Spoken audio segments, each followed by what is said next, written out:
और आप देख रहे हैं joke show. Facebook, Twitter, Insta, YouTube हो या टीवी, जब भी ऑन करो सबकी कांपे टांग रही हैं।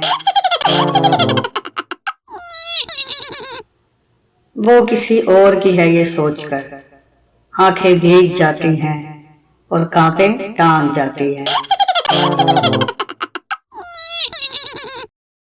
पेट्रोल की कीमतों में एक बार फिर इजाफा करने का फैसला।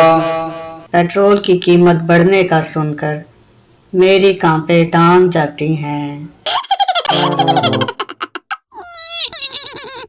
स्कूल की छुट्टियां खत्म होते ही मेरी कांपे टांग जाती हैं। और जिसकी कांपे टांग रही हैं वो किसी अच्छे इलाज से अपना डॉक्टर करवाएं। यकीन करो दोस्तों, जब से मैंने सुना है कांपे टांग रही हैं, उसी दिन से मेरे आंसू से आंखों नहीं रुक रहे। वैसे अगर बिलावल भुट्टो ने गलती से कांपे टांगने वाली बात कह दी तो हद होती है यार। तुम लोग हर मजाक का चीज बना लेते हो।